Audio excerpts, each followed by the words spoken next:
Hello everyone, my name is Muchnic, and I will be presenting a analog neural network.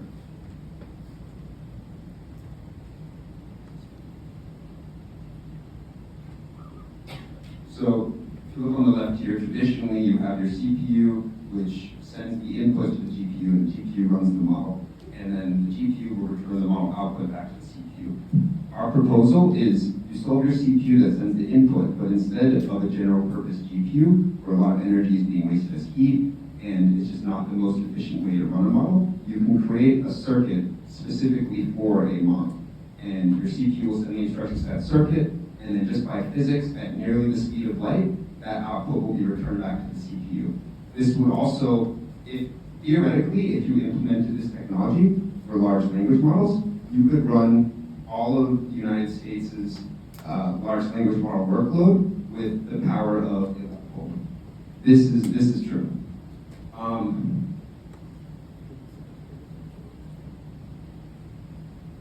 Now I will give a live demo. Just as kind of like a prelude. These four things are all the same. You have y equals negative 3x minus 1, which is the equation that this little circuit here I made will perform. That's also the line graph right there. And just an example everyone will understand. Let's say you're trying to calculate how much colder it will be as the mile per hour of the wind increases. Obviously, the more the wind increases in speed, the colder the temperature will feel.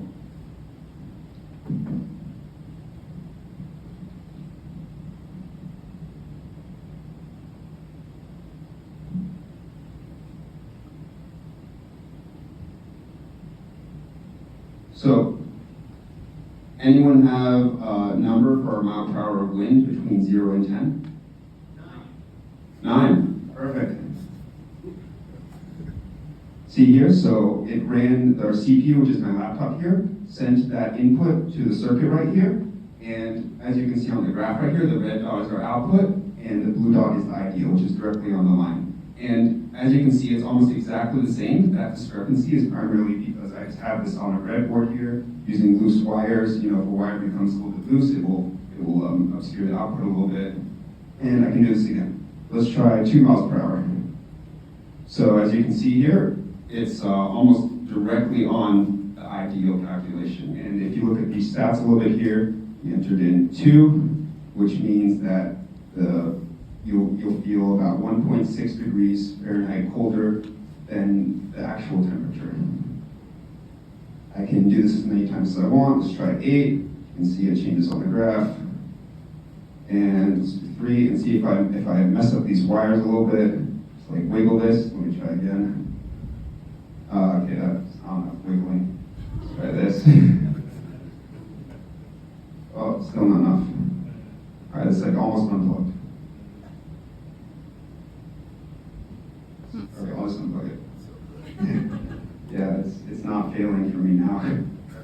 Okay, well, anyway, last slide. Yeah.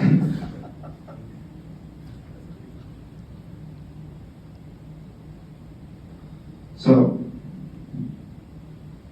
as I demonstrate here, this is effectively just a single neuron of a neural network. So you could chain a bunch of these together and create a very complex model. That's kind of what I demonstrate here, is visual demonstration. The upcoming challenges are training models, not just inference. So instead of just creating or training models on analog hardware, which would be extremely effective, right now we can only make circuits for existing models. Another challenge is error mitigation. As I showed, it's not perfect. It's slightly off. That's due to differences in the room temperature. If the wires are a little bit loose, there's a million things that can influence it on like a minuscule scale. Another challenge is physically building circuits for large models. A large language model has billions of parameters. Imagine trying to wire up a circuit for billions of parameters. It's not feasible for any person to do. Automating that is a serious challenge. Thank you.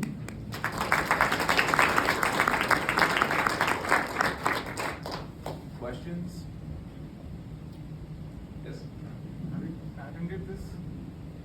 Patents on this? Try to repeat the questions. Have I patented this? I'm not going to answer that right now. I don't think it's a predatory crowd. Any other questions? Yes, question. One of the big use cases would be the power saving, because it's a sledgehammer to crack the nuts in a lot of cases with these GPUs. Have you made any calculations on what this could potentially save? Because a typical AI data center is around 300 to 1,000 megawatts. Yes, so I gave a comparison earlier. Large language models use, well, OpenAI, I think they use about like 300 megajoules a day. This would be if they were to create a circuit and utilize their workload through the circuit, that would be less than 5 watts of power. So that's basically like a light bulb. It would be orders of magnitude, thousands of times more power efficient. And much faster, because this is just at the speed of physics. This is almost at the speed of light with the electricity you can run through the circuit. Yes? So I'm not a hardcore technical person. You present this in a very obvious, compelling way. What are, for people who know what the hell they're talking about, what do they push back on to say, well, here's what doesn't work, or here's the things that are flawed here? Right, so I addressed some challenges down there. Just like scale, to make any meaningful model, I gave a very primitive example, just like a linear equation, that's very simple, right? In the real world, you have very complex models, and as you increase the scale of this architecture, one, that you have to physically create that, and two, the errors compound. So you saw that there was just like a tiny little error on the graph, right? But as that goes through the circuit, that error compounds and can grow. So there are certain strategies you can mitigate that, but that's a primary challenge, is making sure that you're maintaining the accuracy of the model and making sure the conditions you're running the circuit in are extremely stable. Yes? Who do you see as the best partner for you to be able to grow this business out? I have some electrical engineering people who are very talented, and they're instrumental in the success of this project, but definitely people who are experienced with fabricating circuits, developing new ways of fabricating circuits that have not been done before, because no one has, people have put billions of dollars into fabricating GPUs, but people have put no money into smart ways of fabricating a circuit like this to run AI models. Are they doing it with chips at all? Like NVIDIA, those guys at all currently? I mean, NVIDIA, they're pretty locked in on their GPU market. They're a big company. They don't have enough incentive to deviate from what's working right now. Yes. For the meeting. I have two questions. I'll just start with the first one. So this type of analog devices, my understanding is they are highly specialized for the subset of applications or functions, like GPU or trigonometric computation. So I'm curious, do you know or have an estimation of what percentage of the actual workload performed in training maybe smaller model or GPU, for example, that can be actually replaced by Well, in terms of training models, that hasn't been figured out yet. I mean, it's not impossible, but you would have to kind of invent brand new circuit components so that they could dynamically, you would say the weights of the devices could dynamically be changed. If I wanted to change the values, instead of y is equal to negative 3x minus 1, if I wanted to change it to y is equal to 4x plus 5, I would have to physically pull out these resistors and swap the components for different values. Yes? So what is the hardware on there? And then second, you compare to AI, so let's say GPT right now or Bible or something. Their main IP is the training that they have done. And so the base, to save hundreds of millions of parameters in base, how much hardware do you need?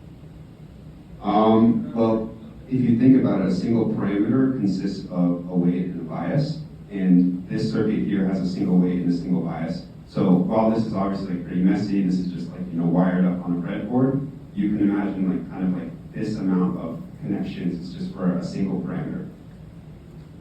What is that hardware? I have some resistors here, I have an op amp, and this is just a digital to analog converter so that my computer can interface with the circuit. Any other questions? Yes. Yeah, it's very interesting. I think, so GPUs are used primarily for training purposes, where all of the energy goes into, and then you could run an LLM, usually like multi-parameters in, like that's where all the silicon, where all the efforts go into. With this being such like a single application, is this something where you'd have to have your system like programmed for one specific action of an LLM, like one specific node, like in-out point there, or would it be like, would that be a single node and then like it would interface with multiple nodes? Yeah, I mean, kind of like this diagram here, this is a bit of an oversimplification, but essentially it's the same architecture. You just kind of swap out the components for different values. So for each weight, there's a specific number, and you would express that as a combination of components with specific metrics like ohms if it's a resistor, whatnot. Unfortunately, we are out of time. Nice job. Let's hear it from Mohammed.